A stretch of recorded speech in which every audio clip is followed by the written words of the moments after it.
Herzlich willkommen in Man Cave Studio mit Billy und Daniel. Hey, grüßt euch. Schön, dass ihr wieder da seid, hier bei uns im Keller. Ich muss euch gleich vorwarnen, ich müsste eigentlich einen Sicherheitsabstand halten. Mein Gegenüber Billy, Junge, der ist so verseucht. Aber ist egal, ich habe mich trotzdem jetzt hier runtergetraut, um euch zu begrüßen. Und werde gleich mal loslegen und die Frage stellen, wie geht's dir denn so? Ja gut, wie soll es mir gehen? Also die Stimme klingt ein bisschen belegt, aber Ein bisschen. ich denke, das klingt sexy. Ja? Außerdem setzt du einen Meter weiter weg schon. Ja, das macht schon Sinn. Nein, es geht. Vielen Dank für Falls die ihr irgendwelche Nachfrage. Brumpfschreie während der Sendung hört, macht nichts, schneiden wir raus. Vielleicht. Wundert euch nicht, wenn ich pitchnass hier gegenüber sitze. Wie geht's dir denn? Ja, mir geht's echt gut. Also ich habe, muss mal darauf eingehen, auf unsere letzte Folge, wo ich nicht bei war, die Midlife Crisis. Also wäre ein Thema, könnte man nochmal anpacken. Könnte ich meinen Senf nochmal dazugeben, weil ich kenne ich alles gar nicht. Dann bist du vielleicht noch nicht drin. Meinst du? Ich hatte ja verschiedene Themen angesprochen, verschiedene Hinweise, woran man es erkennen würde. Aber wie gesagt, es trifft ja auch nur 10-20% der Männer, die es effektiv durchleben. 50 haben teilweise Randerscheinungen davon. Vielleicht habe ich die auch die ganze Zeit und peile es überhaupt nicht. Vielleicht bist du eigentlich ganz normal. Nein. Das ist eine Midlife Crisis. Das ist ja nichts. Ach, da gibt es schon so Momente.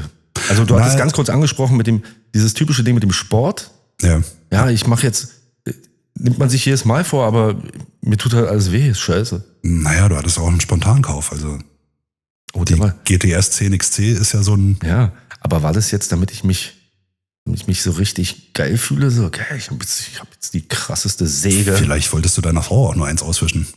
Ich habe sie gekauft. Ich werde sie nie benutzen, aber ich habe sie. Ich meine, ist ein guter Abstellplatz, da kann man gut Sachen draufstellen, die ist schön groß. Da muss ich nicht so weit bücken. Ja, aber falls nur einer eine braucht, GTS 10X, Bosch GTS 10 XT. 2000. Das ist keine Werbung, wir werden nicht bezahlt von Bosch, aber es ist 3.0. tatsächlich... Ja, ist halt da, ne? Bei eBay Kleinanzeigen muss ich auch eine Marke hinschreiben. Ja, aber wenn du sie sonst. noch stehen lässt, wie so einen guten alten Whisky, vielleicht steigt die im Preis. Also es ist tatsächlich eine der am meisten verwendeten Tischkreissägen im Hobbybereich. Okay. Naja, bleibt auch ein Hobby. Ich stelle mir immer Tischkreissägen in den Schuppen. Wir haben uns ja jetzt ewig nicht gesehen gehabt. Wie war Ostern? Oh, war ganz in Ordnung. Gab es in einem lockeren Rahmen, haben wir es vollzogen. Ich hatte sturmfreie Bude. Du warst allein. Auch schön. Ja, mein Bruder war da. Okay, also nicht allein. Nicht allein, aber ja. Und die Kids waren mit der Mutti aus dem Haus. Die waren da schön irgendwo im Harz, in einem schönen kleinen Kinderhotel. Okay. Ja, also sah ganz schön aus. Cool. Hat Spaß gemacht. War aber auch schön, als dann wieder ein bisschen mehr Pep in die Bude eingekehrt ist. Weil mehr was Leben da ist, oder? Ja, wenn es dann so lange ruhig ist, ist es auch wieder komisch. Mal so Ja, aber das ist kann ganz ich. merkwürdig. Also ich habe gern meine Ruhe, deswegen verkrieche ich mich ab und zu mal in die Garage oder hierher. Aber es ist was anderes, wenn ich weiß, es schläft jemand oben. Mhm. Bin ich wirklich ganz allein und mache genau das Gleiche, was ich sonst auch machen würde, ist es, ja, wie du gerade sagst, ist so, irgendwas fehlt. Also, falls sich irgendjemand wundert, ja, das bin ich. Wegen deinem Mir wurde Junghaarschnitt. letztes Mal gesagt, du hast einen runden Kopf. Naja, so ein Davor sah ich aus dem Pferd. Ja, du hast ein Bubengesicht bekommen. Ich fühle mich auch gleich viel jünger. Übersprungshandlung. Vielleicht ist es ja eine Midlife Ich fühle mich auch gleich viel jünger. Ja. Weiß gar nicht, warum wird nicht immer auf meinen körperlichen Zustand eingegangen? Wird ja gar nicht. Frechheit. Es fällt halt auf. Selbst hier bei unserem Podcast, wo ich nicht dabei war. Ja, du hast halt gefehlt. Also, Jetzt geht's langsam los mit denen, ja. Das hat der Orthopäde auch zu mir gesagt. Das geht langsam los. Junge, Ja. es geht los. Na, ich war jetzt auch beim Orthopäden Viel zu gewesen früh. und der meinte auch bei so 2, 3 Sachen, ja, kann man nicht machen. das ist normal in dem Alter. Ich habe so einen Knacken in der Hüfte und der meinte, ja, ist so. Ich glaube, das ist aber, damit gibt man sich nicht zufrieden. Nee. Das geht trotzdem alles. Ja, das geht trotzdem tut alles. ja nicht mir weh, egal. aber Naja, also das jetzt nicht. gut, aber ja, trotzdem, es wird sich schon bemerkbar machen, früher oder später. Ich bitte um Entschuldigung. Ja, okay. Ich musste mich räuspern. Ja, ich war ja auf Reisen gewesen Hab mich mit 2.500 Leuten auf dem Schiff vergnügt. mehr oder weniger. Oh, cool. Ja, Wie so eine Kaffeefahrt. Ja, so ein bisschen. Nein, nicht ganz so schlimm, aber ich pendel noch zwischen, ja, ist ganz cool oder mag ich nicht. Also es hat viele Vorteile, so eine Kreuzfahrtgeschichten, unabhängig vom Thema Kreuzfahrtschiffe und so weiter. Da gibt es ja auch diverse Leute, die dafür oder dagegen sind. Eins hat mir schon ein bisschen zu denken gegeben, da gab es so eine Fragestunde mit einem Bordingenieur und dann war die Frage, wie viel verbraucht denn dieses Schiff? Weil wir gerade am Tag davor irgendwie gebunkert, also getankt haben. Und er meinte, ja, also jetzt hier so wie gestern Abend, wie wir gefahren sind, nur mit einer von den 3 Maschinen, naja, ungefähr 1 Tonne Treibstoff pro Stunde. Und wenn du das mal hochrechnest, das ist eine ganze Menge Zeug, was da rausgeballert und letztendlich. Das war jetzt nicht nachhaltig, ne? Das war weniger nachhaltig. Ja, die Schiffindustrie steuert dagegen und sagt, ja, aber wir machen jetzt effizientere Schiffe und weniger Abgase und ähnliches. Aber grundsätzlich, ich glaube, ich mag die Masse an Leuten nicht, weil ich den Eindruck habe, jedes Mal, du lernst Leute auf eine ganz andere Art und Weise kennen. Da kommt teilweise so das Arschloch im Menschen raus. Am Buffet oder so. Wir könnten ja einen Laden aufmachen, wo du mit 2.500 Leuten dann selber irgendwo hinschipperst, indem sie einfach paddeln. Das gab's schon mal. Das gab's schon mal. Ja, aber diesmal nicht. Na, wir nennen es Bootcamp. Bootboot. Ey, und dann ist doch eine geile Idee. Brauchen wir noch einen Trommler. Bum, bum. Nein, aber was ja interessant war, also da gab es ja jeden Tag, also zum einen, es gab einen Kurator, nee, nicht einen Kurator, wie nennt man die eigentlich? Ein Typ, der eigentlich Geschichte lehrt. Das ist kein Kurator ist ja ein Museum, glaube ich. Aber der hat letztendlich zu jedem Ziel, was wir angesteuert haben, hat er einen Vortrag, 45 Minuten, 1 Stunde gemacht. Ein Guide? Nee, der war schon geschichtlich bewandert, aber der war, also so einen Geschichtslehrer hätte ich gern gehabt. Der war echt cool, der hat die Leute in seinen Bann gezogen, hat echt Zeugs rausgehauen.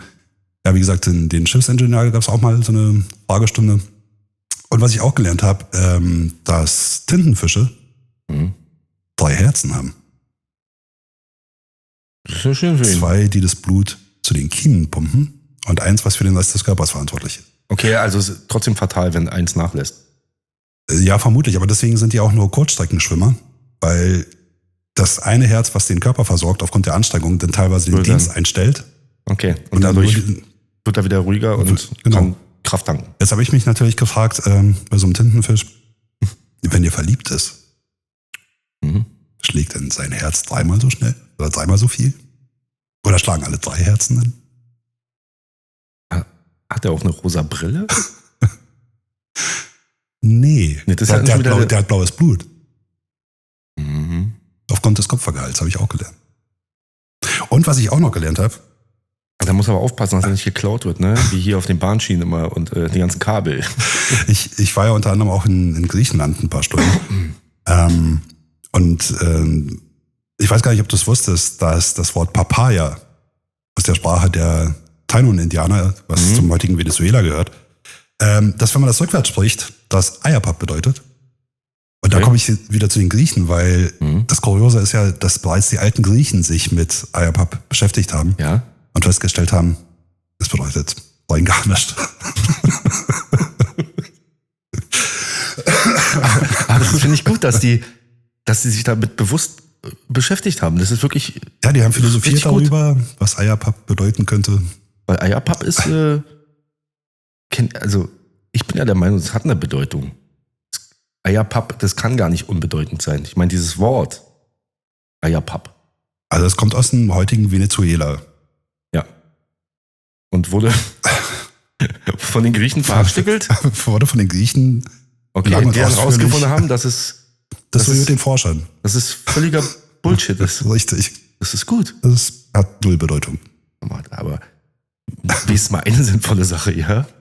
Nicht sinnlos. Nee, sinnlos kommt noch vielleicht. Ja, schauen wir mal. Du, da wir jetzt gerade sowieso hier bei so einem Wissen ist Macht-Ding sind, ja, und das war jetzt echt gut zu wissen. Also ich fand das hat meine Horizont. Das ist bedeutend. Ja, würde ich vorschlagen, wir kommen mal zu wirklichen Fakten. Ja? Die schon außerordentliche Relevanz haben. Jetzt bin ich gespannt. Die wirklich wichtig sind. Wir können es jetzt als Fragespielchen aufziehen oder ich lese dir einfach vor und du sagst mir, was du denkst. Okay, sag mal was. Okay. Achso. Was du ja mitgebracht hast. Wir haben hier jetzt so einen Bullshit-Button. Wenn man drauf drückt, kommt nichts. Passiert nichts. Warning, Bullshit Alert. Genau, und den stellen wir jetzt einfach hier in die Mitte des Tisches und lassen ihn hier stehen, damit wir nicht nur sinnlos verwenden, weil irgendwann müssen wir dafür Tantiemen zahlen. Sondern jetzt gibt es den Bullshit-Button. Die Sache ist, dass alles, was jetzt kommt, ja auf tatsächlich recherchierten Fakten basiert. Okay. Und also da ist eigentlich gar kein Bullshit bei. Ja, ich bin sehr gespannt. Aber ich kann es ja Bullshit finden. Du hast ja gesagt, du kümmerst dich ums Thema. Jetzt bin ich gespannt, was kommt. Alles klar. Willst du die Fragerunde oder willst du... Na, eine Fragerunde. Ich hätte auch noch einen Timer für die Fragerunde. Ja, das ist Aber du ja, kannst auch einfach mal... Hau einfach das mal wären ja mal alles was- Schätzfragen. Das kannst du ja alles. Das kann man ja nicht wissen. Mal gucken, was rauskommt. Ah, klar. Fangen wir mal an. Alexander der Große. Ja. Wie groß war der?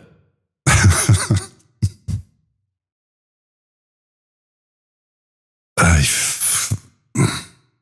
durchschnittlich jetzt. Das sind ja also so oder so, Das ist ungefähr so groß, hell dunkles Haar. mit oder ohne Haaren.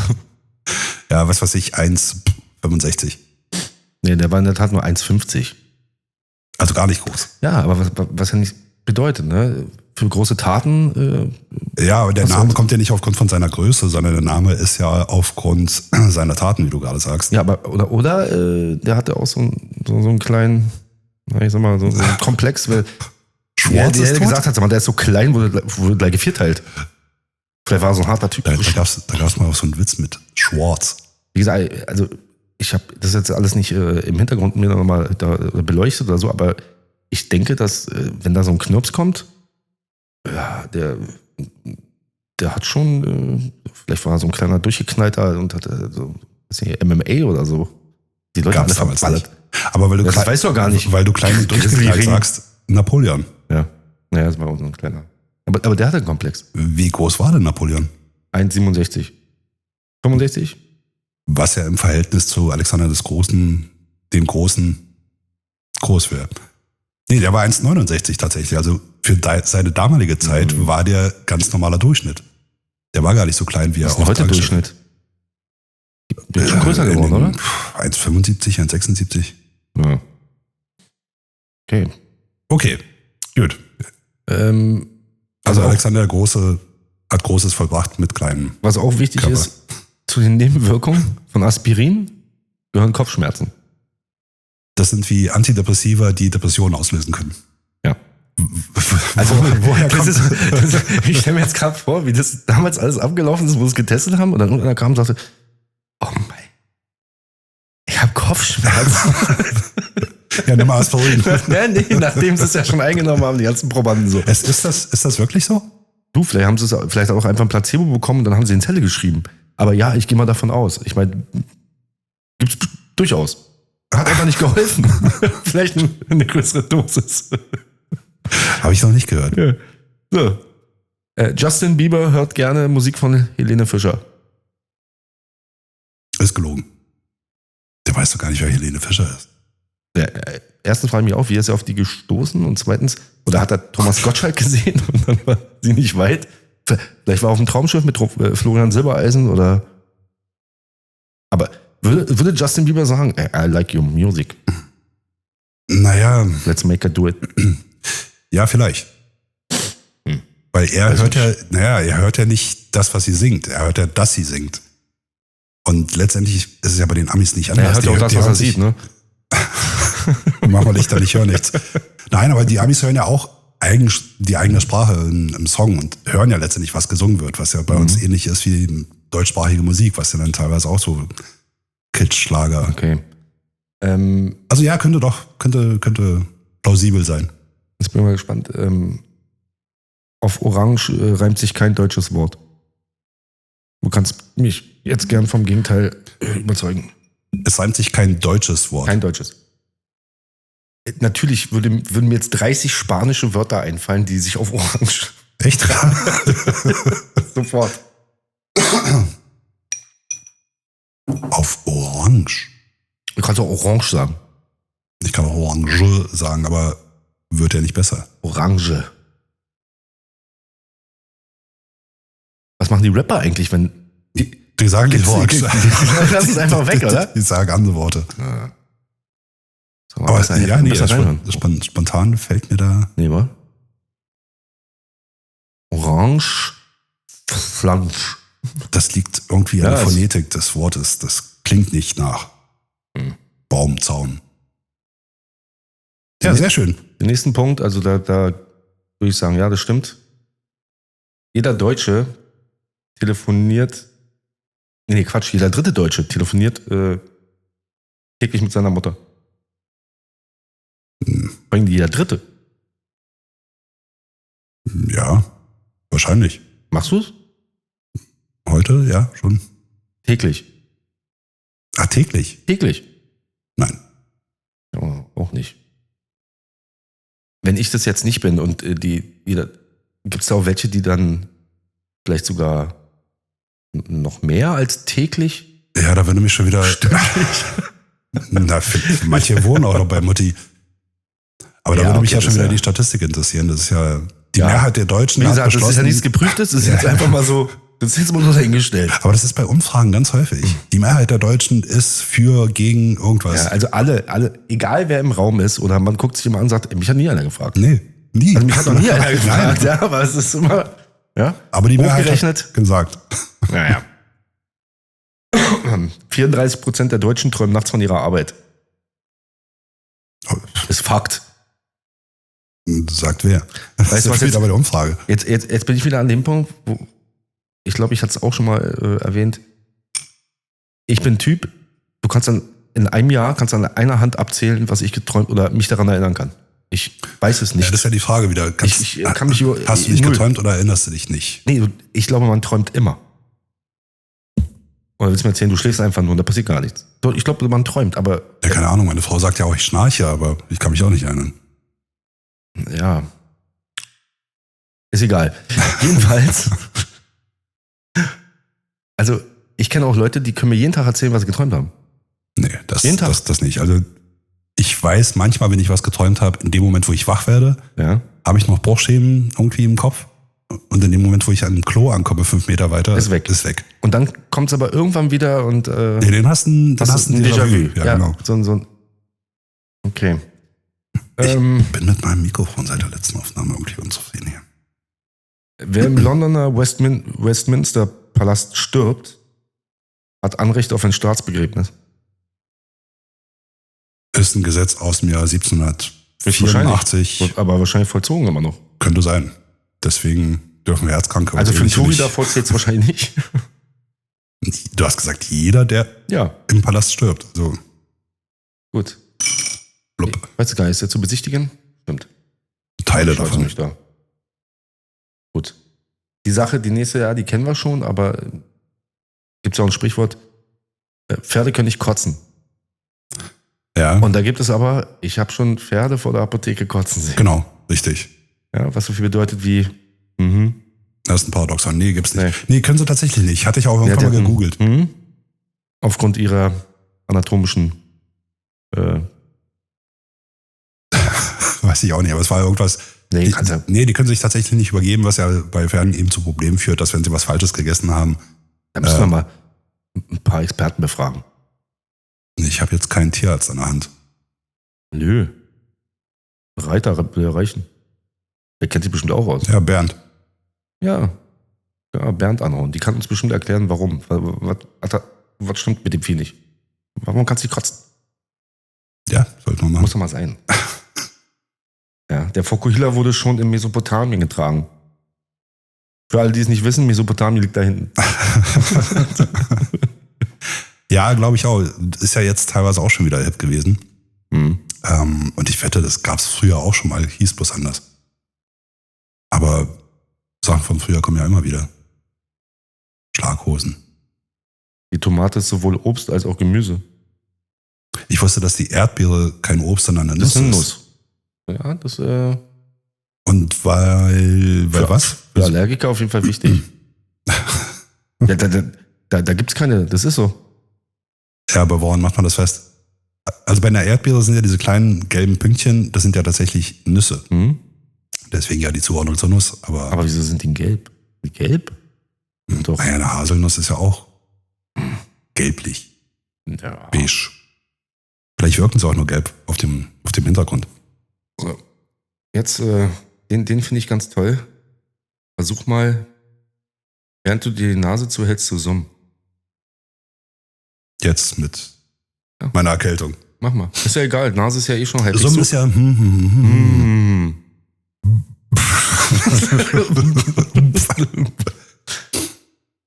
Nee, geht nicht. Entsteht so ein harter Druck, wa? Na, wahrscheinlich, weil es ein nasaler Klang ist, der aus den Nebenhöhlen kommt. Dann werden wir nächstes Mal beim HNO mal fragen. Was ist denn da los? Aber pass auf, wenn du mir jetzt so eine Dinger dauernd um die Ohren haust, wusstest du, dass Ketchup ursprünglich eine Medizin war? Nee. Salbe. Nein, war tatsächlich 1834 ein Medikament gewesen oder sollte als solches verwendet werden. Ursprung des Ganzen war, Ketchup kommt eigentlich aus China. Aha. Ketchup, so ähnlich muss es gehießen haben, war eine Mischung aus Fisch- und Sojaprodukten. Und 1834 behauptete Dr. John Cook Bennett, Tomaten könnten Krankheiten wie Durchfall und Verdauungsstörungen heilen. Er entwickelte das ist ja wieder so eine Frage, die Ketchup und presste sie zu Pillen. Später war es dann nur noch ein beliebtes Gewürzmittel, klar, groß geworden durch Heinz. Aber im Vergleich zu heutigen Superfoods und Ernährungstrends, ich meine, heute glaubt man ja auch alles Mögliche, dass, was weiß ich, Goji, Chia, Samen und was weiß ich, dass alles super ist. Ja, bestimmt. Wenn man sich damit beschäftigt und ein Faible dafür hat. Aber es wäre doch geil, wenn alles super. Wenn heute irgendein Arzt sagen würde, was weiß ich, geh mal einen Döner essen gegen den Stress. Oder einfach, der Arzt verschreibt dir einen Hamburger gegen Bauchschmerzen. Aber so ein Döner nach der Party um 3 Uhr morgens, weißt du, wie oft der schon das Leben gerettet hat? Der Klassiker. Ja, oder türkische Pizza oder so. Ja. Zusammengekaut in der Ecke. Das geht. Aber Ein paar Köfte, ein paar anständige Köfte. Das wär's. ich esse Köfte gerne, aber das wäre jetzt nicht so mein First Go. Also da tatsächlich Döner oder türkische Pizza. Nee. Nicht, dass es dir am nächsten Tag besser geht, aber... Die müssen auch anständig gemacht sein. Beim Döner, ich meine, ja, das ist vielleicht, also mittlerweile, die schmecken sowieso alle gleich. Oh, jetzt krieg ich bestimmt voll Ärger. Was?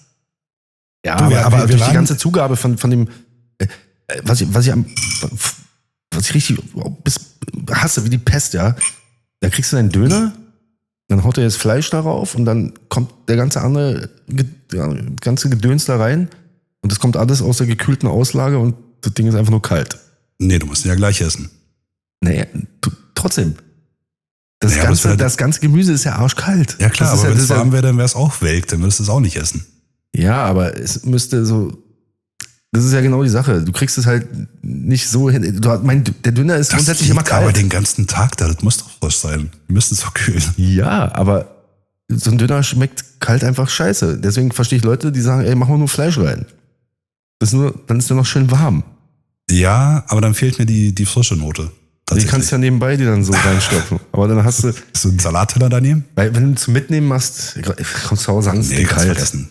Dann also wenn du 5 Minuten Minuten fährst, ist okay. Aber klar, wenn so ein bisschen noch, manchmal hauen sie ja noch das Ganze nochmal in den Sandwich-Toaster oder in den Kontaktgrill, damit es wenigstens ein bisschen Wärme nochmal hat. Na, das kenne ich eigentlich davor. Und damit das Brot ein bisschen, ja. Genau. Aber ansonsten hast du ja wirklich einfach nur... Aber du isst doch auch Burger kalt. Ich esse doch keine Burger, bist du verrückt? Du hast auch schon, als hier in München oder so, wo wir mit dem LKW unterwegs waren, hast du dir was mitgenommen für nachher. Ja, da habe ich mir in die Mikrowelle gemacht. Zu Hause? Na klar. Oder in den Reheater und weiß ich was. Okay. Ich kann kalt essen. Ja, was weiß ich. Bläh. Das ist ja wie beim Bund, wo die Raviolis sich so reinkloppen oder aus der Dose. Ja, gut, aber das ist ja, glaube ich, der Klassiker, dass man in irgendeinem Alter mal Dosen-Raviolis... Ich dachte, wir befinden uns noch gar nicht im Härtefall. Was machst du denn da? Nutzt am besten das, was du noch vorhanden hast. Wo wir schon bei Lebensmitteln sind. Ja. Fred Bauer. Schon mal gehört? Fred Bauer. Fred Bauer. Gut, jetzt wo du sagst Fred Bauer, ist kein Fred. Nein, ist ein Fred. Okay, was kann der? Der kann gar nichts mehr, der ist verstorben 2008. Aber Fred Bauer, wieso auch immer, gilt als der Erfinder der Pringles-Verpackung. Der Pringles-Verpackung. 1966 wurde die Verpackung, diese Tube für Pringles. Willst du mir erzählen, Pringles war vor den Billig-Stapelchips, die ich kenne? Also es sind ja aber diese Stapelchips, weil ich finde ja, Pringles ist nochmal ein bisschen anders. Hast du schon mal diesen Natural-Dinger davon gegessen, die einfach nur nach, ich weiß gar nicht, Pappe? ob es überhaupt irgendwie, also... Ich bin nicht so der Pringles-Fan, ganz ehrlich gesagt. Ich auch nicht. Also ich habe alle möglichen Sorten mal probiert, um sie zu probieren, aber ich werde nicht warm mit denen. Ja, aber die Billig-Stapelchips, die sind schon wieder lecker. Ja. Das liegt an dem ganzen Glutamat wahrscheinlich, was da drauf ist. Wahrscheinlich. Aber ich finde, die haben auch einen anderen Geschmack, auch wenn die blank wären. Pringles schmecken irgendwie merkwürdig. So. Zumindest laut Google gilt Fred Bauer als der Erfinder der Pringles-Verpackung 1966. Okay. 2008 ist er verstorben. Mhm. Und ist er beerdigt worden? Als Teil seines Testaments stand, er möchte in seiner Pringles-Dose und zwar genau in der Original-Flavor-Dose beerdigt werden. Seine Familie folgte dem Wunsch, ging in den Supermarkt, kaufte eben entsprechend diese Dose, füllte einen Teil seiner Asche da hinein und beerdigte diese Pringles-Dose mit einem Teil seiner Asche neben der Urne als solches. Okay. Du Scheiße. Aber es gibt ja noch verschiedene andere Sorten. Du kannst dich ja inzwischen auch zu Diamantenstaub pressen lassen. Ich glaube, die Amis machen sowas. Wenn du richtig Kohle hast, kannst du dich ja auch im Weltall irgendwo ausstreuen lassen. Ja. Mal gucken. Ich könnte mir da auch was einfallen lassen, wie ich das gern hätte. So eine verrückte Beerdigung? Ja, in so einem Sujuk-Darm. Ja, musst aber ausfahren. Ich glaube, auch mit den Metalldingern. Wenn du hörst, wie Leute in anderen Ländern beerdigt werden, sagst du, was weiß ich, die Verbrennung da im Gange ist, irgendwo in Indien oder in Amerika, dass du dir die Urne von nicht Bekannten, aber von der Familie selber im Wohnzimmer einstellen kannst, darfst du ja in Deutschland alles gar nicht. Nee. Du stirbst und dein Körper gehört dem Staat. Das muss staatlich kontrolliert sein. Haustier darfst du. Haustier darfst du hier im Zuhause. Im Garten? Kannst du auch, bin ich der Meinung. Na, weiß ich nicht. Ich glaube allein schon... Also auf die Größe kommt vielleicht, ich weiß nicht, ob du 100 Kilo Neufundländer verbuddeln darfst, aber ich glaube... Naja, bei dir im Garten. Aber ich glaube, bei menschlichen... Also eine Urne darfst du auf jeden Fall mitnehmen.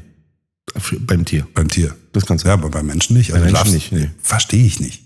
Ja. Weil was willst du damit machen? Gibt bestimmt wieder irgendein Gesetz. Ja, dass du Oma nicht irgendwo im Stuhl liegen lassen darfst, weil die da immer so gern gesessen hast, ist mir schon klar. Aber und die Rente weiter kassieren. Ja, vielleicht ist das ein Grund. Der Staat will sicher sein, der kriegt keine Rente, der ist unter der Erde. Ja. Aber so ist ja in dem Moment auch, wenn sie verbrannt oder wer auch immer, dann geht dann um die Asche, dass du sie zurückkriegst. Ja, insofern, ich verstehe es nicht. Wieso? Ich glaube, in Holland ist es möglich, ne? Was meinst du? Also im Ausland, in vielen ausländischen Teilen der Erde ist es halt möglich. Weil ich gar nicht weiß, was wäre denn so eine crazy Beerdigung oder Aufbewahrung. Der ist auch schön. Der Name Carglass heißt in England Autoglas.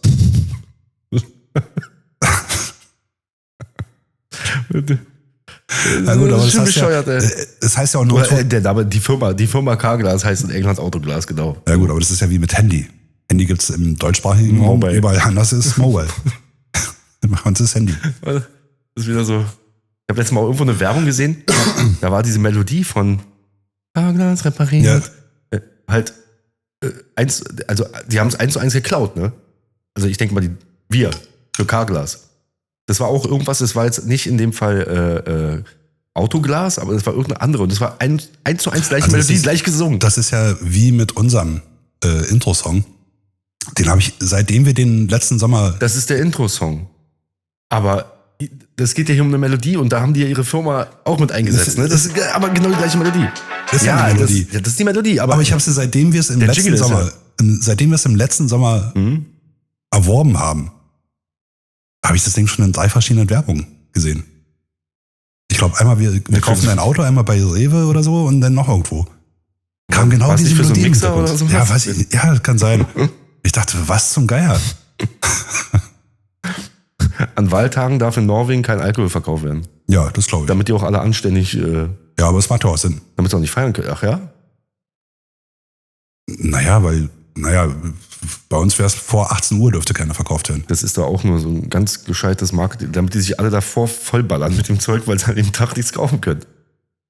Ja, aber Das wissen die auch. wenn du was zu Hause hast, kannst du dich ja trotzdem abschießen. Sag ich ja, deswegen holen sie sich ja vorher alle was. Es ist auf jeden Fall dafür gesorgt wird, dass Alkohol da ist. Aber ist es so effizient? Irgendjemand brummt hier, du oder ich? It's me. Nee. Nee, jemand war an der Tür. Hallo. Ich bin nicht da. Okay, was gibt's noch Abgefahrenes? Also ich meine, ihr merkt ja schon, ihr bekommt hier Grundwissen vermittelt, was euch bei jedem Smalltalk irgendwo den Arsch retten kann. Insofern lasst ein Like da, lasst ein Abo da. Ja. Hört immer wieder mal rein, lasst eure Comments Du da. bist so richtig den Klugscheißer raushängen lassen. Ja, aber du kannst bei allen mitreden. Wusstest du schon, dass du in Maryland keine Löwen mit ins Kino nehmen darfst?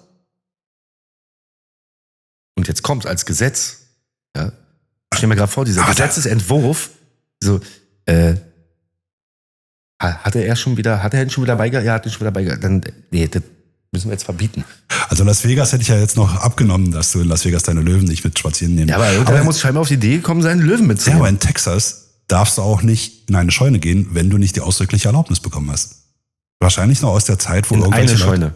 Ja gut, in Ein Kuhstall. den USA kannst du ja auch den, der auf deinem Hab und Gut ist, den kannst du auch wegballern. Ja, ist ja Selbstverteidigung. Ja, ist... Aber da hat ja die wie heißen die, NRA, die National Rifle Ja. Association gesagt, als mal wieder irgendein Charlton Heston. als wieder irgendein Amoklauf war, ja, wären die anderen alle bewaffnet gewesen, Ja. hätten sie die ja gleich abschießen Ist ja können. auch, ja, nicht Waffen töten Menschen, sondern Menschen töten Waffen, ja. Nee, ey. weil wir bei Tieren sind gerade, mit Kühen. Faultiere brauchen einen Monat, um die Mahlzeit zu verdauen. Faultiere haben eine extrem, also grundsätzlich, die hängen ja mal ab und bewegen sich mal irgendwie einen Zentimeter in einer Stunde. Die haben eine so extrem langsame Verdauung, dass sie mit einem Bissen So. eine Woche lang beschäftigt sind. Ey. Ich stell mir gerade vor, wo du sagst, er muss ja erstmal die Nahrung bekommen. Bevor der da hochgeklettert ist und sich das gepflückt hat, ist er schon Naja, verrottet. er hat vor 3 Wochen gegessen, jetzt hat er ja Zeit, um sich die nächste zu tun. Ich stell mir gerade vor, wie er da hochklettert und dann fällt er den Grund. Ah, da gibt es ja diverse Videos. Die Dinger sind ja, das ist wie so ein Lappen, der hängt da ab. Oh Mann, ey. Okay, was haben wir noch für einen Quatsch? Achso. Für die US-Auflage des letzten Harry Potter Bandes wurden Was heißt denn für die US-Auflage? nur für die fürs US-Auflage. Buch. Nur Für die fürs US-Auflage des letzten Harry Potter Bandes wurden 217.475 Bäume gefällt. What? Ah ja, klar, für die Bücher brauchst du Ja. Papier. Das hätte man nicht aus Altpapier. Ja. Wenn du jetzt überlegst, weltweit, weil eigentlich müsste man. Aber Eigentlich müsste man sie verklagen. wann ist denn der rausgekommen ungefähr? Weiß man das? Oh, dritte. Aber ist schon länger her, oder? Ja, das muss ja. Früher, jetzt schlagt mich nicht, ich kenne mich da auch nicht so aus mit Harry Potter, aber wann war das? 2004, Ja, Anfang 2000er kam, glaube ich, der erste. 5, 6, irgendwie so, 7. Wenn ihr es wisst, schreibt mal hin. Das ist krass. Nur Amerika. Ne? Nur Amerika. 214.700, was? 85? Nee, 475. Das ist heftig. Das ist heftig. Ich würde aber erklären, wieso jetzt aktuell die Holzpreise immer noch so im Arsch sind. Also seit Corona sind ja die Dinger durch die Decke gegangen. Ja. Wollte ja auch, aber ich musste auch warten. Ich wollte ein bisschen was an der Wand machen, aber war nicht bezahlbar. Na, es ist günstiger inzwischen, aber Ja, es ist jetzt. immer noch. Also zum. Das sind nämlich Steine. Die ich draußen finde. Die klebe ich mir jeden Tag einen ran. Bis voll ist. Ja, musst du aufpassen, dass du nicht erwischt wirst. Nicht, dass es als Diebstahl. Wie? Da kannst du ja nicht einfach so irgendwo Steine mitnehmen. Was weiß ich, Türkei und Griechenland sind ja. Ja, das ist ja. Das ist ja alles. Ich nehme sie ja nicht vom Strand mit. Nein, der Nachbar wird auch schimpfen, wenn er in seinem Wenn Friesen ich mal sie aus seinem Haus schneide und kratze. Oh, der hat mir noch gefehlt hier. Den nehme ich. Der ist wunderschön. So. Hier, da bin ich mir nicht ganz sicher. Also, entweder sind die Kinder hier, die da gemeint sind, anders, aber Kinder stellen pro Tag etwa 400 Fragen. Gut, nicht bewusste diese, sondern kann ich was trinken? Ja, aber jetzt so rein Wissensfrage, nö. Ist eine Alterssache, glaube ich. Also die Kinder sind ja die haben ja so verschiedene Schübe. Ich glaube, so plus minus 4-, 5-Jährige stellen unendlich viele Fragen. Ja, also Warum? Wieso? Ja, kann ich, Ja, darf ich. na gut, das machen sie später auch, aber da werden sie halt. Ja, aber jetzt ja noch Da- häufiger, da- immer noch, aber ja, so, Wie oft? Ja, pro Tag 400 Mal. Hier steht da jetzt keine Alterszahl oder irgendwas, wo wir uns da bewegen, aber Wusstest du, dass Männer im Durchschnitt alle 7 Sekunden an Sex denken? nee, geht ja gar nicht. Wenn du das hochrechnest, überleg mal, wie oft Außer das- dauernd, wenn ich. das passt. Nee, das stimmt nicht. Angeblich ja. Nee, nicht alle 7 Sekunden. Guck mal, allein die Zeit, die wir jetzt hier sitzen, hast du einmal an Sex gedacht? Auf jeden Fall. Ich staune, ich finde auch 7 Sekunden ist extrem Das lang. ist viel zu... Das ist nicht realistisch. Das passt nicht. Das ist nicht wahr. Okay. Ja, man sollte nicht alles glauben, was man hört. Okay. Mit einem Bleistift kann man einen 56 Kilometer langen Strich zeichnen. Wer hat denn das nachgemessen? Vor allem, wenn du nicht so doll aufdrückst, kommst du bestimmt mal weiter. Ja, hast du einen weichen oder einen harten Bleistift? Das ist ja auch nochmal eine Frage. Ja. Also, die arme Sau. Wusstest du, dass der Eiffelturm, Lass mich raten. Schrumpft, wenn es draußen kalt ist? Nee, Richtig. doch. 15 Zentimeter. richtig, Das ist also aber, die Differenz zwischen Sommer und Winter aufgrund der Ausdehnung des Metalls ist bis zu 15 Zentimeter nachweislich. das ist nicht schlecht. Alle 1-Cent-Stücke sind zusammen 157 Millionen Euro. Na gut, aber das kann man ja feststellen. Ja, klar. Deswegen ja. Das ist ja Man Fakten. weiß ja, wie viele Ja. geprägt wurden. Ja. Du, es ist ja hier alles irgendwo. Jetzt frage ich mich natürlich, wozu? Ja, Damit du über den Cent rausgeben kannst, wenn du 14,99 für von irgendwas diesem bezahlt hast? Kackcent, ey. Aber gab es da nicht mal auch den Ansatz, dass man die abschaffen wollte? Dass es nur noch runde Beträge geben sollte? Gab es da nicht Ja, mal ich- irgendwie eine Diskussion? Ich hätte jetzt so auch gar nichts gegen. Ich meine, wenn das alles so passen würde, dieses ganze 99-Gedöns, damit Aber es klingt halt immer damit es dir günstiger. suggeriert, ja, aber ey, jetzt haben wir ernst. Lass doch weg den Kack. Na, 3,99? Jetzt nur 3,99 klingt besser Ja. als jetzt 4,05 €.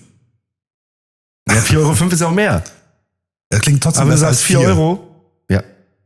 4. Ja, aber das andere hat eine 3 und die 3 ist ja dominant in dem Sinne. Mhm. Die 99 steckst du so weg, das ist ja 3 € nur. Ja, und du ärgerst dich zu Hause mit Ja, dem ganzen klar. Kleinkram, den dir keiner mehr abnimmt. Und du am Ende in so einem Riesenbeutel Ja, ich sammle die tatsächlich. jetzt schon zu so einem Automaten schleppen musst, weil mittlerweile schon gar keine Bank mehr annehmen will. Ja, aber die Banken haben ja tatsächlich inzwischen diese Schiffdinger. bitte. Aber, naja. Obwohl, du kannst auch in den Zoo gehen, da gibt es so ein Teil mit einem Loch in der Mitte. Ja, aber da zahlst du 2 € zum Kriegen. Dann haust du die alle rein. Wenn du 1780 Münzen durchjagst, Ja, stehst ein bisschen. du stehst ein bisschen und bist ein bisschen mehr Geld los. Du bist eine Attraktion. Kannst verkaufen, naja, am Was Brandenburger Tor. Immer alles da rein, schön laut. Wusstest du, dass Kängurus nicht rückwärts springen können? Habe ich so noch nie beobachtet. Also, Nee, können sie nicht. Sie sind physisch nicht in der ja, Lage. dadurch, dass ja klar, der Winkel und die Beine nach vorn, also eigentlich wie so ein Sessel hier. Der die Beine schräg ja, aber man sollte doch davon ausgehen, dass du tapsen kannst. Aber sie können definitiv nicht rückwärts springen. Ja, sie können ja tapsen, aber nicht springen.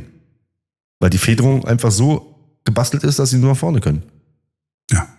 Wobei ich jetzt einen Hund auch noch nicht wirklich gesehen Doch. habe, der rückwärts springt. Der dreht sich ja in der Luft. Ja gut, aber ist auch kein natürliches Verhalten. Ja, du kannst rückwärts springen, aber warum? Ein Hund. Ja, ich sage aber nur, es ist kein natürliches Verhalten. Ja, Ja, doch, doch, Katzen. wenn du an so einer Klippe stehst. Katzen können rückwärts springen. Ja, die stößt dich ja ab und dann Na gut, aber das macht ja der Hund, wie du gerade sagst. könnte er auch, aber die sind halt auch nicht so agil. Ja, je nachdem, was du da für eine Rasse hast. Ne? Wenn du natürlich Jetzt kommt's. so einen Malinois hast, der kann das bestimmt. Hm. Aber so eine Docke, lass mal. Ich bin ja froh, wenn ich vorwärts laufen kann. So. Achso, ja, sag mal, wie lang steht man in Deutschland durchschnittlich an der Supermarktkasse? Ach du Scheiße. Lange. Wobei ich hätte jetzt auf was. das ist der durchschnittlich. Also du gehst auf- einkaufen, wie lange ja, stehst du im ja. Durchschnitt? Also wahrscheinlich auf alle berechnet so gesehen, was ist dann bei. Ich finde den Wert relativ hoch. Naja, es ist ja tatsächlich und subjektiv. Subjektiv ist ja, wenn sich nichts bewegt, ist ja wie im Stau. Du stehst im Stau und denkst, es ist ewig, auch wenn es nur 5 Minuten waren. Ja, aber kennst du diesen Moment, wo ich habe den Fehler gemacht.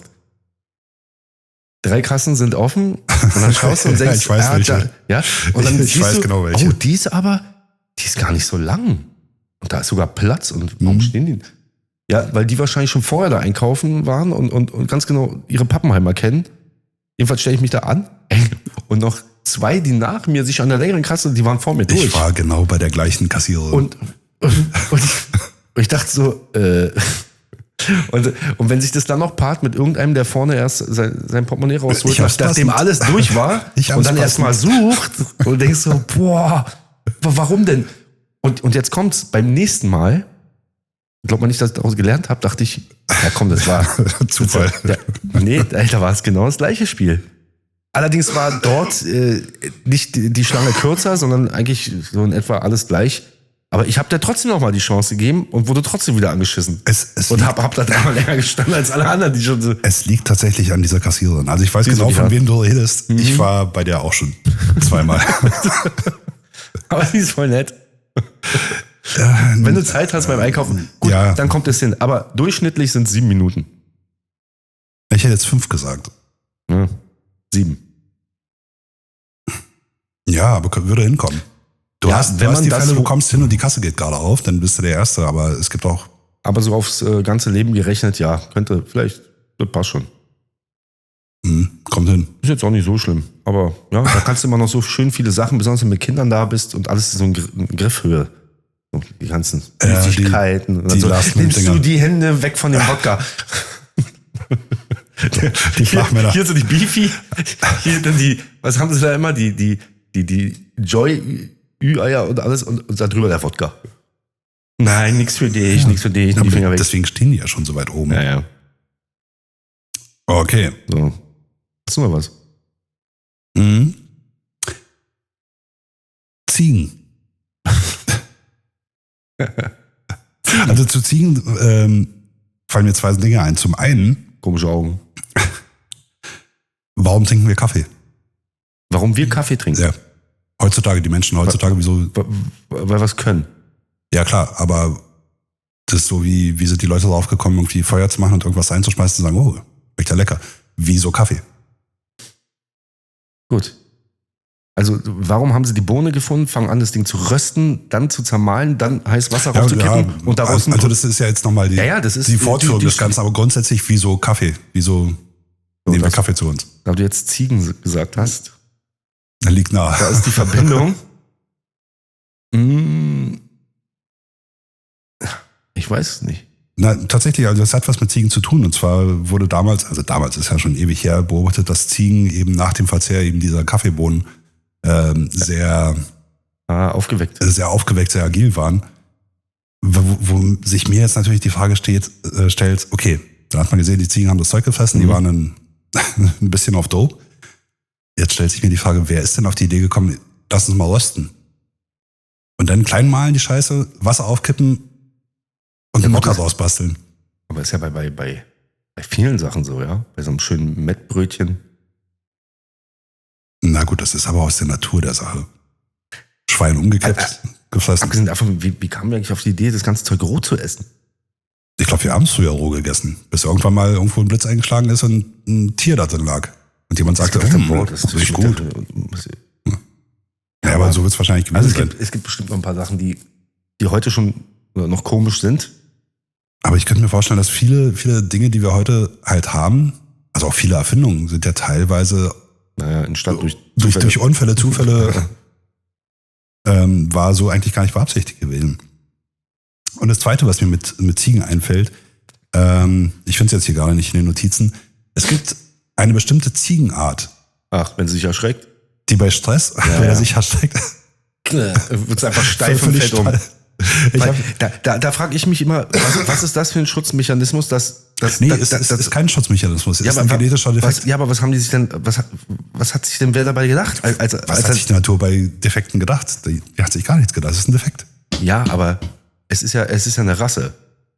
Eine bestimmte Rasse. Ja, das ist, und ist ja eine nicht so, gezüchtete dass Rasse. aber Die haben auch einen bestimmten Namen. Aber wie gesagt, ich finde es jetzt gerade in den... gut, es gibt ja auch genug andere Tiere, die sich einfach Doch, totstellen. hier. Die sogenannten Myotonic oder auf Deutsch Holzfußziegen Ja. fallen aufgrund der Erbkrankheit Myotonia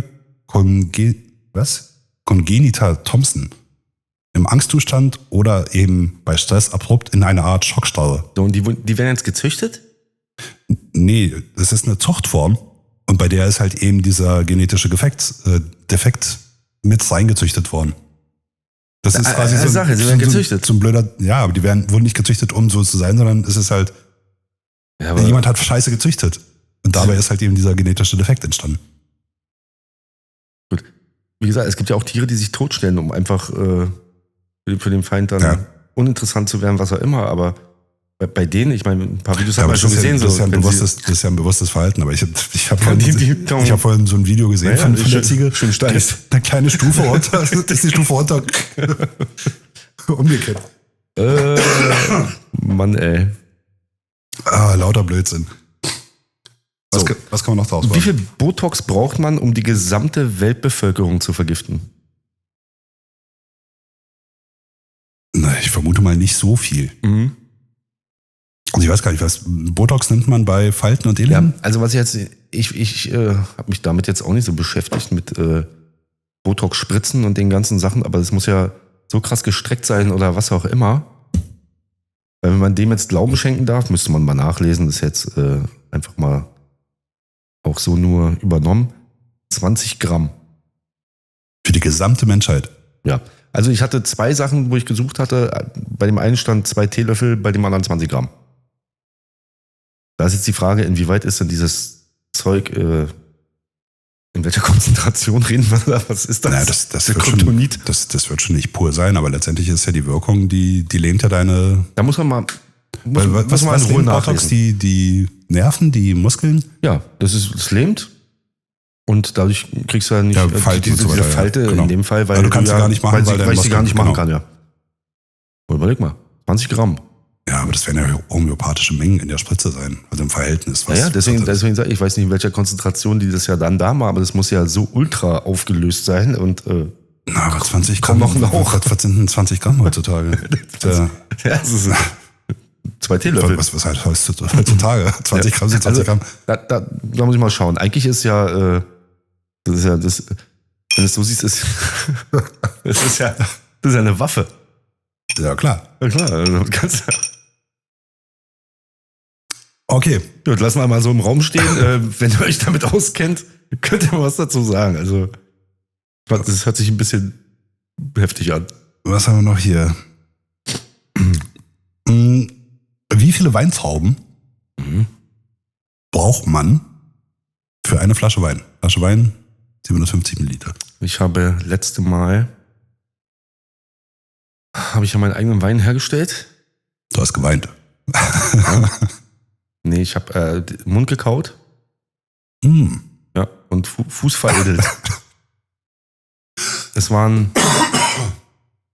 700 Piemont-Kirschen. Ja, 700. Ja, 700, ja. Ja, ich habe die Frage stand bei mir auch schon drauf. Aber das ist ja quasi pro Milliliter eine Traube. Jo. Wobei, wenn du darauf drückst, kommt da immer, na okay, es muss ja noch ein bisschen, muss auch noch gern da und Naja, du hast ein bisschen geflöten. Abfall noch hin, Naja. genau. Aber vom Saft her würde ich sagen, kommt mehr als ein Milli raus. Oder aus einer Traube? Ach, der Rest bleibt ja zwischen den Zähnen. Mit dem Fuß. Ich hatte irgendwas gelesen. Wenn du dir mit einer Zwiebel die Fußsohle einreibst, hast du eine halbe Stunde später einen Zwiebelgeschmack im Mund. Den muss ich mal testen.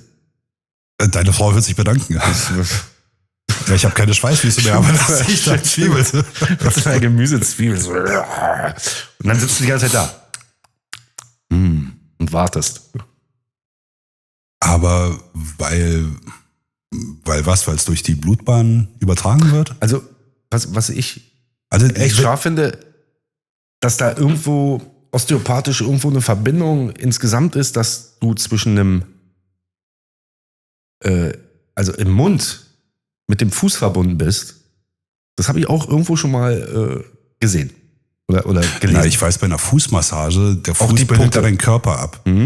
Was weiß ich, der große Zeh Ja. ist eben dein Kopf Also- und dein Bauchbereich. Also da und- ist schon irgendwas, weil wo war denn das? Ja, durch das Zähneknirschen. Mit der Schiene. Die Schiene, ich hatte mal eine Schiene bekommen dann. Das haben die daraufhin ausgemacht, weil ich Schmerzen mit im Fuß hatte.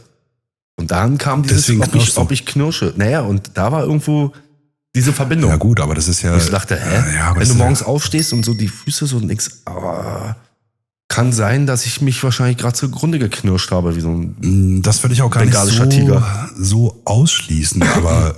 Ja, gut, aber das das ist ja der nicht Geschmack jetzt vom Fuß her. Ja. Aber irgendwo, Also jeder, der irgendwie mal einen langen Abend beim Griechen oder so verbracht hat und haufenweise Einfach. Knoblauch gegessen hat, weiß, er schwitzt es halt aus. Aber einfach mal das ist ja testen. was- Nehmt euch eine Zwiebel, probiert's doch mal bitte und schreibt's in die Kommentare. Ich habe gerade dafür keine Zeit, aber ihr könnt es heute gerne mal ausprobieren. Okay, bleiben wir kurz beim Wein. 700 Trauben pro Flasche, was ja eine ordentliche Menge ist. Wein reift ja in Fässern. Sobald er abgefüllt wird, reift er ja nochmal nach. Ja. Was ja ein Grund ist, wieso du Weißweine zum Beispiel nicht ganz so lange lagern kannst, Rotweine aber relativ lang. Bei Whisky zum Beispiel, wenn du einen, 30-jährigen Whisky in eine Flasche abfüllst, Bist du wahnsinnig? dann bleibt der 30. Das heißt, selbst wenn die Flasche noch 100 Jahre ist, dann ist es ein 100 Jahre alter Ja, Whisky, aber aber der immer noch Inhalt 30. ist immer noch 30 Jahre alt. Ja, solange wie er nur in dem Fass auch reift. Genau. Also Ja, da ist Schluss. passiert nichts mehr. Macht schon, ja. Ja, beim Wein schon eben. Ja, aber sowieso eklig. Wein? Soll ich jetzt weinen? Nein, Wein, Whisky also oder Wein ist jetzt? überhaupt nicht, nee, Wein ist überhaupt nicht mein Ding. Na, ich komme an Rotwein nicht ran. Weißwein, ja, gerne. Ja? Nee, Rotwein höchstens mit Cola. ich krieg da mal so einen Pelz auf der Zunge. Ja, mit Cola ist. Ja, ist ich habe wunderschön. hab letztes Mal auch richtig schön geschenkt bekommen. Da hab ja auch einen Gulaschstrauß gemacht. Ja, ein Braten. Ein Gulaschstrauß gemacht. Kochen mit Wein ist ja auch War schön so, was haben die so? Oh ja, hier. schön, die 70 € Flasche. War lecker. Na gut. Schön Gulasch. Was ist das hier? Fragen. Haben wir hier noch? Ja. Oh. Jeder Mensch, siehst du, wir sind gar nicht einsam. Jeder Mensch, vor allem einsam. Wo ist jetzt? Jeder Mensch hat mit rund 16,5 Millionen anderen gleichzeitig Geburtstag. Oh. Na gut, aber das passiert ja. Na klar, so voll geil. Ja, das passiert, das Naja, ist ja es- hier alles in dem. Oh, aber ich habe was für dich. Jetzt. Die Nummer 21.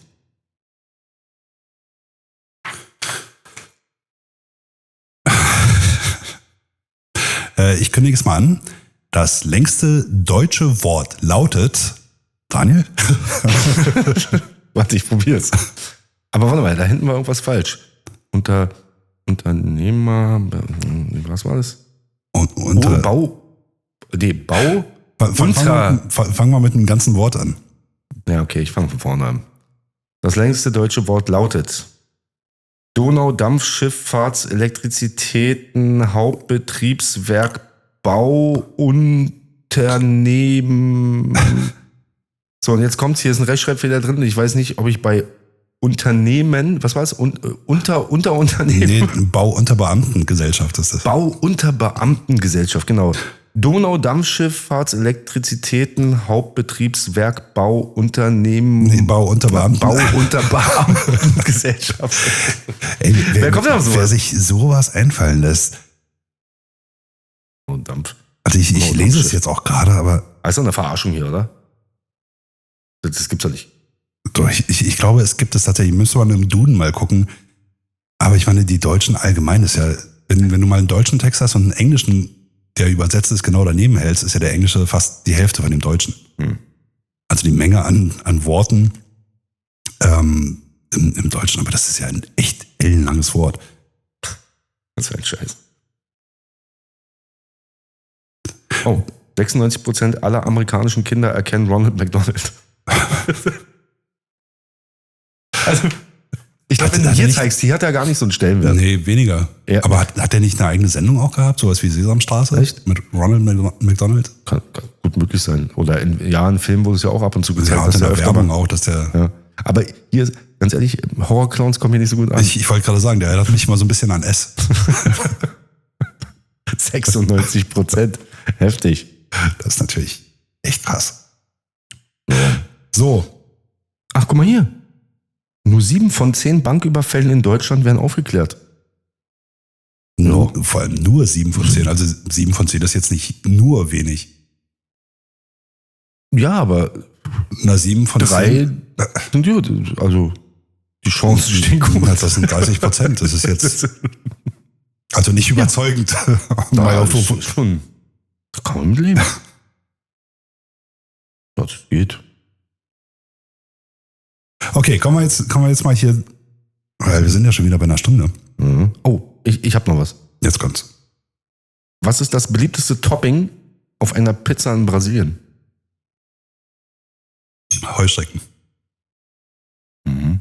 Wie kommst du zu dieser Erkenntnis? Weil ich weiß, dass die Südamerikaner öfters Heuschrecken und ähnliches essen. Mhm. Und auch Heuschrecken sowie Popcorn bei uns im Kino gereicht werden. Schlecht ist es aber nicht. Okay. Also, Das wäre jetzt mein erster Gedanke. Ich wäre also auf die Idee wäre ich nie gekommen. Ich wäre sowieso nie auf die Idee gekommen, mir das darauf zu packen. Das liegt aber an deiner Erziehung. Was jetzt nicht negativ gemeint ist, aber klar, wir sind ja auch anders erzogen als ein Japaner, der mit Sushi aufwächst und ein Südamerikaner, der mit Heuschrecken aufwächst. Wieso haut sich denn ein Brasilianer Erbsen auf die Pizza? Wieso machen wir Deutschen eine Pizza Hawaii? Ey, warum machen wir eigentlich eine Pizza-Linsensuppe? Mit Würstchen? In einer Pizzaschüssel? Nö, kann ja oben drauf. Ich meine, ich hatte ja auch schon mal, was war es? Bei meinem Einstand auf der Messe. Das erste war Pizza Bolognese. Ja, aber Pizza Mit einer Tonne Hack. Ich wollte gerade sagen, die kriegst du inzwischen mit Nudeln, mit Pommes, mit allem Möglichen. Aber eigentlich ist ja auch völlig krank. Ich meine, wenn du, ich sag mal, anständige Italiener würdest du ja niemals eine Pizza Bolognese finden. Auf keinen Fall. Auch Ja. keine Hawaii oder In der ähnliches. Ecke kriegst du so ein Ding aber im Imbiss, ja. Hauptsache da irgendwas raufgekloppt. Ja. Ich muss sagen, die war lecker, die kann man nicht essen. Und die war so Die war durchgeweicht. schwierig. Eigentlich, ja. Er hätte nicht mal mehr rollen können, wäre alles rausgequollen, links, rechts. Also allein so, ja, angenehm zu essen war es jetzt nicht. Außerdem glaube ich, danach ging es mir 3 Tage schlecht. Aber in dem Moment hat es ganz gut geschmeckt, muss ich nur noch sagen. Props an den in Düsseldorf, wer auch immer das war. Ach, keine Ahnung. Ja, ist ja auch erst ein paar Tage her. 20 ungefähr. So, wir sind in den letzten Minuten, weil sonst wird es wieder so eine ellenlange Folge mit deinen ganzen Fragen, die ich hier sehe. Lass uns mal das Quizspiel hier machen. Ja? Du hast ein paar Fragen ausgesucht. Ja, ein paar habe ich jetzt aber schon mit Ja, eingebaut. dann nehmen wir die anderen halt eben. Kennst Okay. du die Antworten? Ich habe es ja aufgeschrieben. Aber ich habe es schon wieder vergessen. Ja, wenn es eine Live-Folge wäre, würde ich sagen, die Frage geht an euch, antwortet uns. Ihr habt 10 Sekunden Zeit, aber das funktioniert also nicht.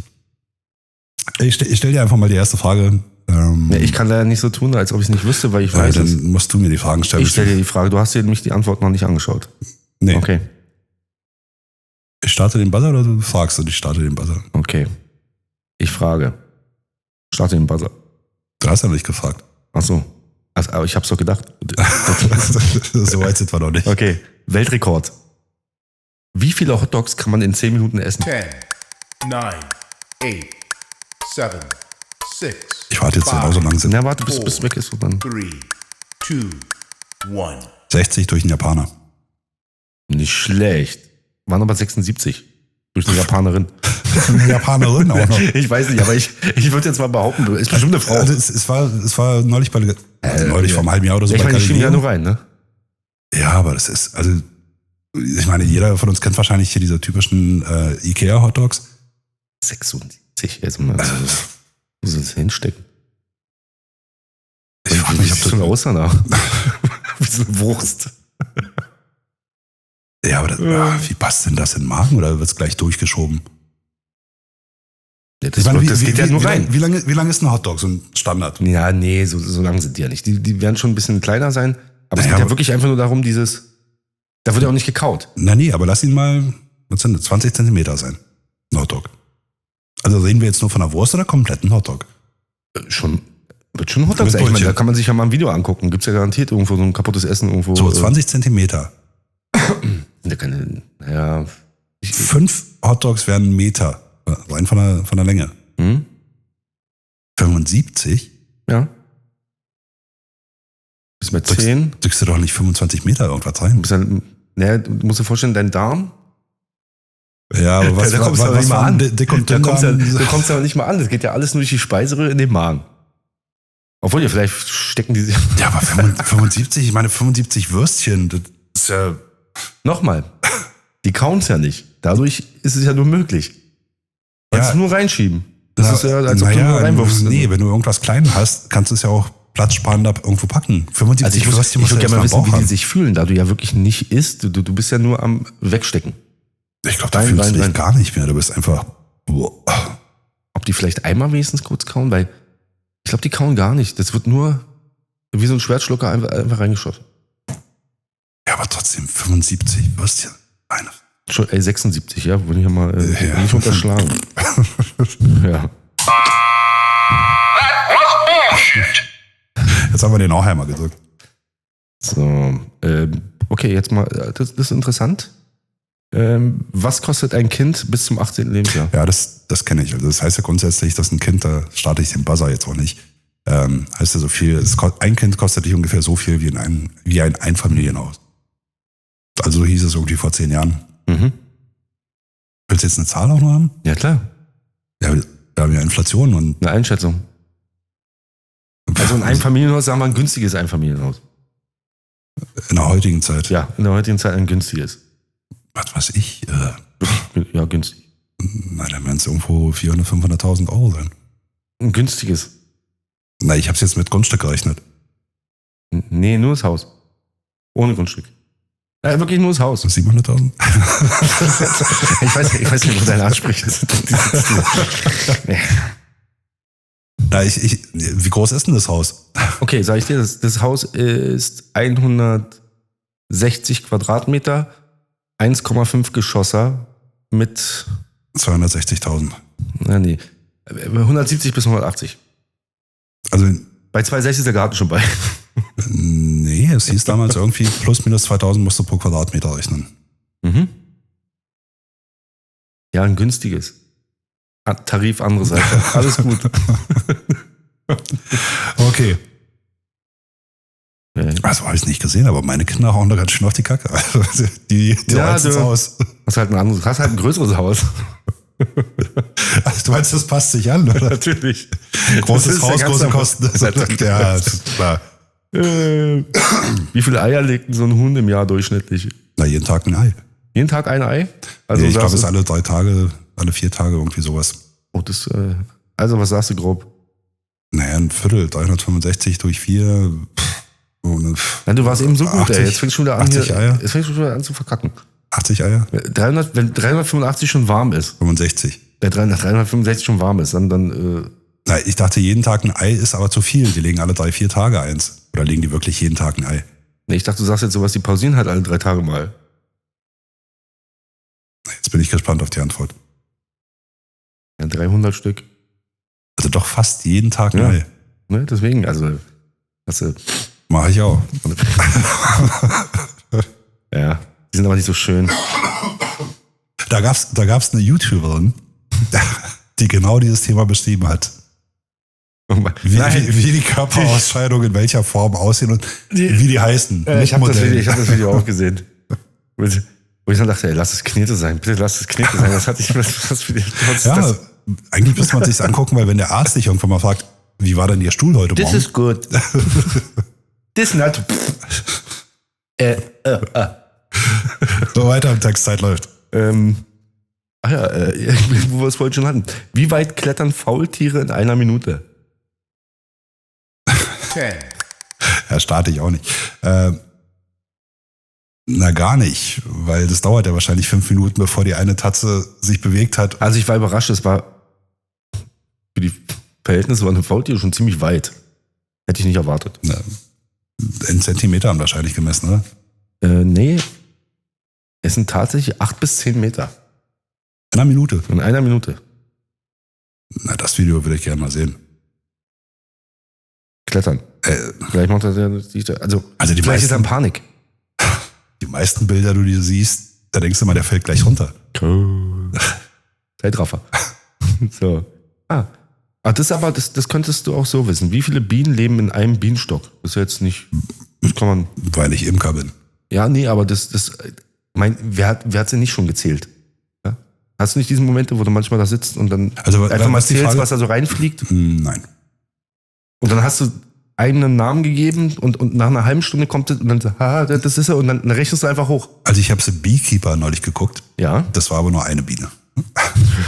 Und die hat hart Also zugestochen. nochmal die Frage, wie viele Bienen leben im Bienenstock?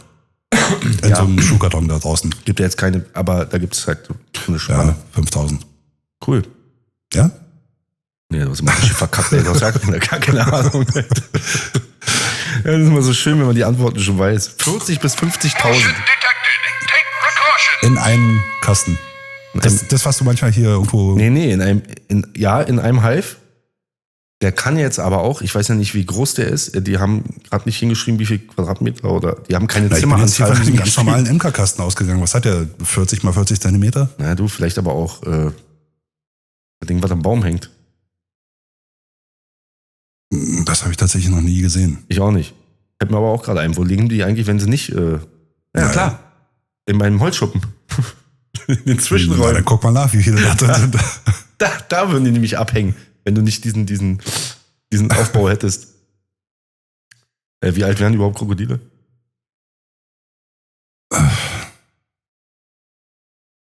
Wie alt wären Krokodile? Mhm. 70? Wäre ich jetzt nicht drauf gekommen. Was hast du gesagt? 70 Jahre? Du hast so geschmult. Nein. 70 Jahre. Echt? Ja. Also, Elefanten wären auch ziemlich alt, Schildkröten wären noch viel älter. Aber Krokodile sind ja die letzten überlebenden Dinosaurier, so gesehen. Coco. Tatsächlich, 70 Jahre. Nicht schlecht. Ja. Das hast du gesehen. Nein. So, mal weg hier. So, weiter. Also, wie viel Bier trinkt jeder Deutsche durchschnittlich pro Jahr?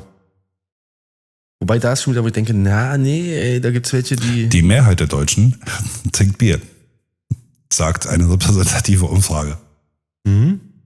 An der ich nicht teilgenommen habe, Naja, du auch nicht. Und, du weißt ja, jede Statistik, die erhoben wird, ja, ist...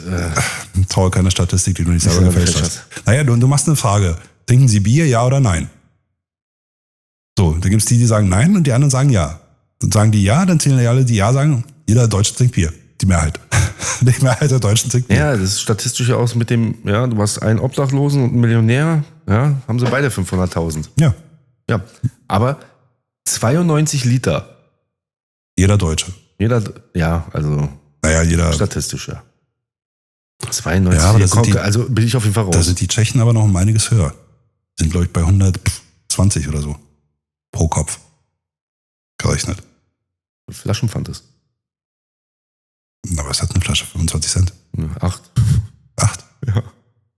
Und dann auch aus Glas. Schwer. Es sei denn, du holst dir, es gibt Ein bestimmt, Tetrapack. gibt ja auch noch mehr, gibt ja in Plastik. In Plastikflaschen gibt es ja auch noch. Ja, aber das ist so ein Phänomen bei Bier.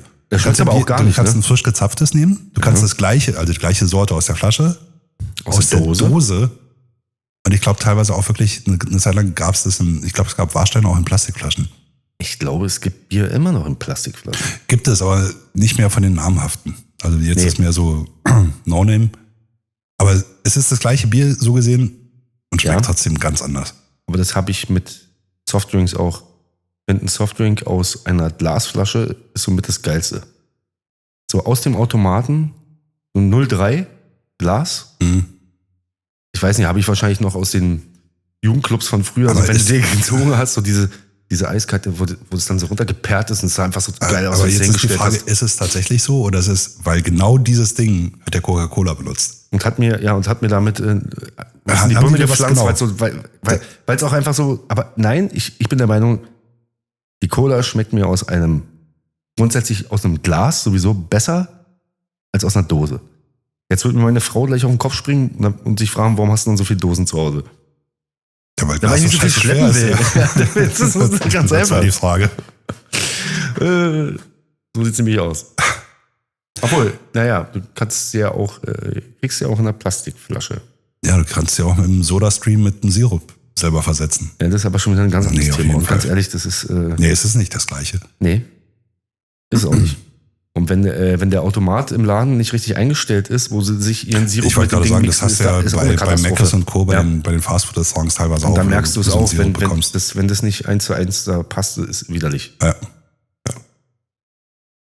Übrigens, ich will ja keine Werbung machen, aber ich war letztes Mal ganz kurz bei Burger King auf dem Abstecher, mitten nirgendwo in der Nacht und dachte mir, ey, holst du dir noch ein Getränk? Und aber darauf und denke, was ist denn Überraschungscola? Was ist das denn? Ja, die haben gerade so eine Aktion. Mystery Coke, keine Ahnung. Jedenfalls, Sowas wie mit Fanta damals? Rate, was das für ein Geschmack ist? ey, ich habe keine Ahnung, was ich mir da Cola mit Socke oder Hack Met Cola, ey, wirklich. Met Cola. Ich wusste nicht was. Ich habe es getrunken und dachte, ey. Und dann der zweite Gedanke war, ist das Zero? Und dann, was ist das für ein Geschmack? Ich habe mich nicht mal getraut zu fragen, weil ich hatte Angst einfach, was der mir jetzt sagt, was ich da trinke. Ich habe es einfach gesagt, lass stehen, komm, ich hau ab. Mach ich nicht mehr. Aber wenn es mal ausprobieren möchtest, ich glaube, läuft gerade die Aktion. Also, Na, jetzt vielleicht kriegst du auch was Schönes. Ich weiß ja nicht, was ich bekommen habe. aktuell seit der Messe sowieso nicht mehr. Ich versuche jetzt ein bisschen mehr auf meine Linie wieder zu achten. Ja, habe ich auch gemacht. Ich habe 3 Kilo abgenommen. Das sah neulich noch anders aus. Wo denn? Na, neulich hast du bei mir auf dem Barhocker gesessen. Ich habe deine Frau geguckt, sie hat mich angeguckt und meinte, mehr geworden. Ja, Also es sah jetzt nicht aus wie 3 Kilo weniger. das weiß ja keiner. Nein, deswegen schwarz. Also beide jetzt. Macht schlanke. Ja, also, Da fällt der Schattenwurf nicht so. das ist noch gut. Ja, nee, ich bin jetzt in der 6. Woche. Gratuliere. Der Urlaub hat so ein bisschen vermasselt wieder, obwohl ich mich echt versucht habe, zusammenzureißen. Wenn es meinem Rücken jetzt wieder besser geht, dann geht's weiter. Dann wünsche ich dir viel Erfolg. Auf der Reise. Das ist der Weg. Des Kriegers. So, ich würde sagen, mir ist warm. Wir gehen jetzt mal in die frische Luft. Genau. Genießen noch den Restabend hier. Ich hoffe, ich habe Sprachfindungsstörung. Euch hat Spaß gemacht, genauso wie uns. Und ihr habt ein bisschen was gelernt, könnt ein bisschen was mitnehmen. Lasst ein Like da, abonniert, stellt Fragen. Vor allem, Kauft unser Merchandise. ja, und stellt mal ein paar Leuten die Frage und dann, wenn sie es nicht wissen, macht er voll auf Großkotz. Das ist nicht so schwer. Genau. Ist doch voll einfach, oder? Wir sehen uns in 2 Wochen wieder. Bleibt so lang gesund. Ist es so? In 2 Wochen wieder. Geil. Haut rein. Umgehauen. Tschüss.